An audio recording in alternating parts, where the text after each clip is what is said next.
Celtic fans gather round because the noise around the club has been growing louder by the day, and there is plenty happening behind the scenes as the team prepares for one of the biggest nights of the season. The atmosphere in Glasgow has that familiar mix of nerves and excitement, the kind that only European football can bring, and you can feel that everyone connected to the club is desperate to see how this group responds under the lights. There has been a lot of chat about the direction of the team, the confidence of the players, and the belief the supporters are craving. And yesterday's appearance from Wilfried Nancy gave us all a proper look at the kind of mentality he's bringing into this job. His media conference felt different from the others so far.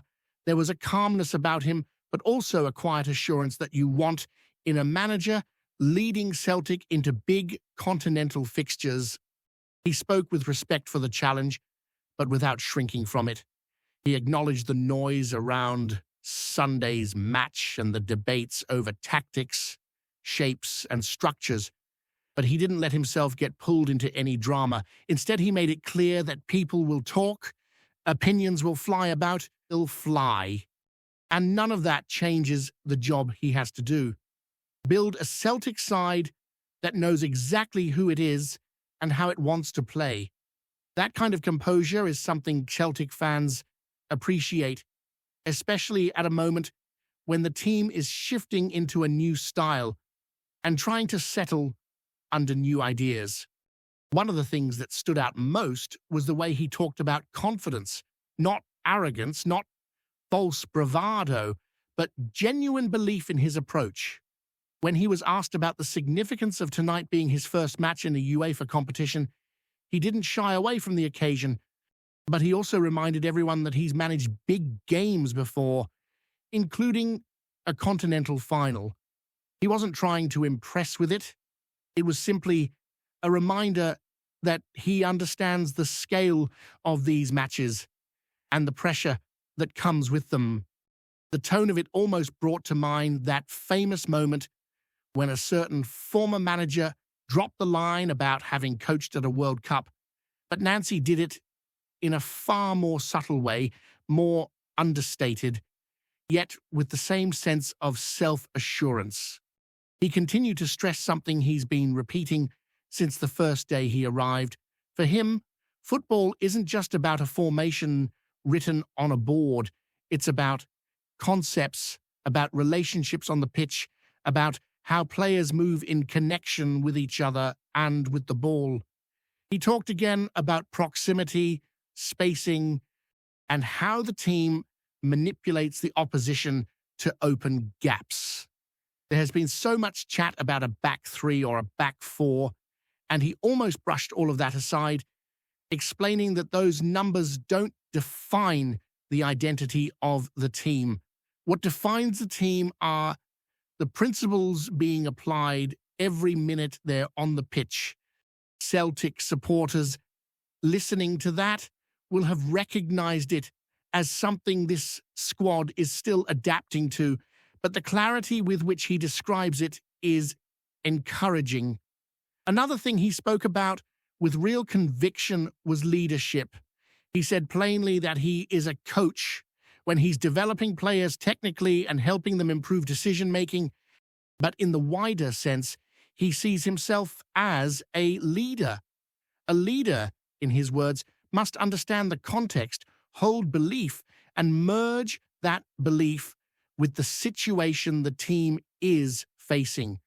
He mentioned embracing adversity, which is a huge part of life at Celtic, given the expectations, the pressure, and the intensity surrounding every match. It opened up a bit of insight into how he views the role, and he repeated two words constantly: coherent and humility. Coherence in his messaging and consistency in what he asks from the players, and humility in understanding the environment, respecting the challenge, and staying grounded even when confidence is high. From the actual team news, the biggest point of interest was the update on Kelechi Iheanacho, who could feature tonight after being out since October. He has missed 10 matches, almost 11, when you count the one he came off early from, and supporters have quietly been wondering when he would return to the pitch. Nancy made it clear he's not ready for a full match, but he could get some minutes. That immediately suggests he might appear from the bench, which would be a welcome boost. Celtic haven't really had his type of profile available recently, and he offers a level of composure in front of goal that stands out. His finish in Belgrade earlier in the season showed exactly that calmness, the kind Celtic have sometimes lacked when chances arrive under pressure. He isn't just a finisher either. He can drop in, link play, and hold the ball in areas where the team needs a bit of strength and technique. Some supporters maybe linked him too closely to the previous manager, given that he arrived under that regime, and perhaps that has made him feel like a forgotten figure. But Nancy seems open to using him in the right moments, and he might yet have a major role to play this season. For now, though, the expectation is that he won't start. The likelihood is that the same formation will be used again, and it's entirely possible the same lineup from Sunday appears tonight. Looking back at the bench from that match, it was noticeable that only 2 substitutions were made, which says something about how Nancy currently sees his options. Whether that means he trusts the starting group more or simply wants consistency as the team adapts to his system is hard to know, but there weren't many obvious candidates from that bench to come into the starting 11 tonight. Because of that, the predicted lineup feels very familiar, with the same defensive trio, the same midfield pairing sitting deeper, the same wing-backs, and the same attacking shape behind the striker. And all of this becomes even more interesting when you consider the opponents, who look set to mirror Celtic's shape. 2 teams playing similar systems can create a fascinating tactical battle with patterns sometimes cancelling each other out, or in other moments leading to chaotic open play. The Italian side they're facing tonight carry real quality in every area, and their defensive line alone includes players with impressive international experience. Their midfield is decorated with caps for Italy and Brazil, and up top they have talent capable of producing something out of nothing. Even their bench is strong, with wingers and forwards who could make an impact late in the match if called upon. The task is enormous, and nobody is pretending otherwise. But that is the nature of European nights at Celtic Park. There is always danger, always risk, always the possibility of being punished by world-class players. But there is also always the chance of Celtic rising to the occasion and delivering one of those performances the supporters talk about for years. And with the stadium sold out, the noise at full volume, and the stakes high in the group table, everything is set for a night where belief will be tested in the best way possible. As kickoff draws closer, you can feel that shift in energy that only comes on a European night, a kind of nervous anticipation that sweeps through the city from early morning. Supporters wander through Glasgow with scarves around their necks, chatting in cafes, stopping outside pubs to check the latest team rumours, debating who should start, who might come off the bench, and how Celtic should approach a match of this magnitude.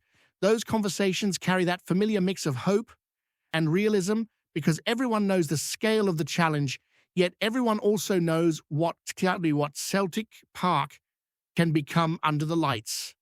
Visiting teams talk about it constantly, and there is a reason for that. The noise has a way of turning matches, of lifting players beyond whatever form they have been in, and of disrupting even the most experienced of opponents. If ever there was a night for that atmosphere to come alive, it is tonight.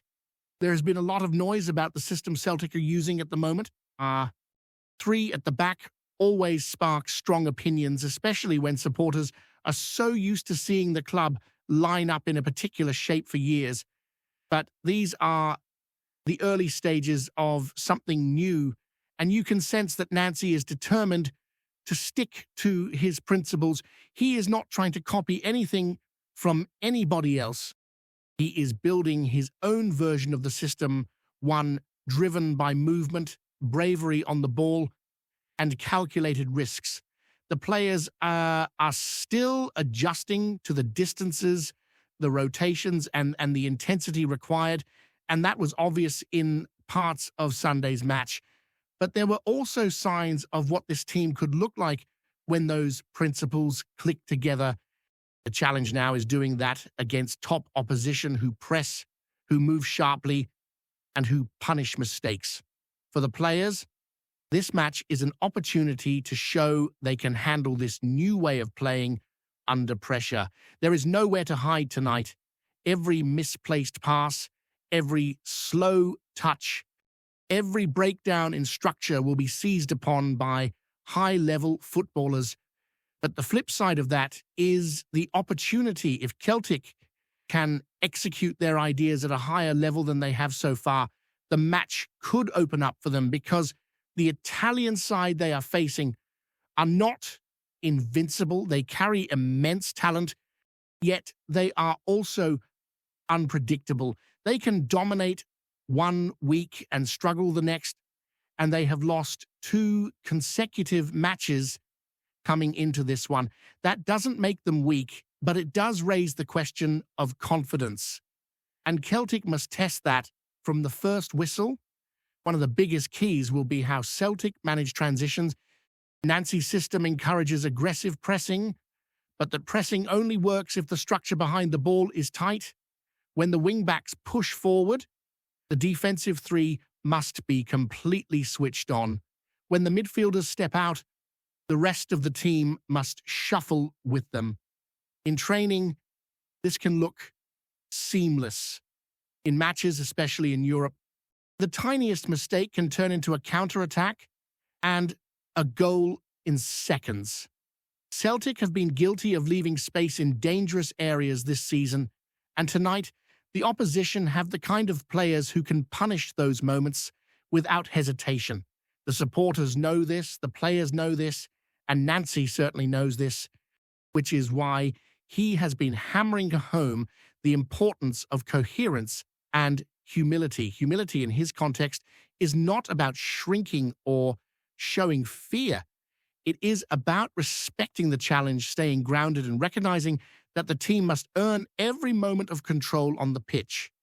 Coherence is about everyone understanding exactly what they are doing, individually and collectively, and refusing to break from the plan even when under pressure. That combination is what he wants to see, and it will be fascinating to watch how the team responds to that demand on such a big night.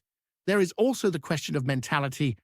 Celtic have had moments this season where confidence has dipped quickly after conceding, and tonight, emotional control will be crucial. European matches can swing dramatically. A team can be comfortable for 20 minutes, concede once, and suddenly the match feels like a different world. The best sides are the ones who don't panic, who stick with the plan, who trust the system even when the crowd is roaring and the opposition is pushing forward. Nancy seems determined to instill that sense of belief and patience, and this match will be one of the biggest tests of that so far. Going forward, Celtic need more from their attacking players tonight. The movement in the final third hasn't always been sharp enough this season, and chances have sometimes been wasted through hesitation or rushed decisions. But there are players in this squad capable of producing real moments of quality when they find pockets between the lines, and when they move with confidence, they can trouble any defense, even one with the experience and strength of the Italian side, they're facing, a lot will depend on the speed of the ball, the decision-making around the box, and the willingness to take risks in the right moments. Celtic cannot afford to be passive. They must attack the game with intent, not recklessness, but bravery. The return of Iheanacho, even if only for a brief spell, could be massive. A confident striker with his technique and calmness in front of goal is exactly what Celtic have been missing in certain matches this season.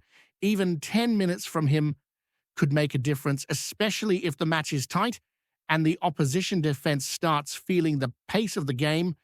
He is one of those players who doesn't need endless touches to make an impact. One clever movement or one composed finish could completely change the trajectory of the group table. And speaking of the group, the stakes could not be clearer.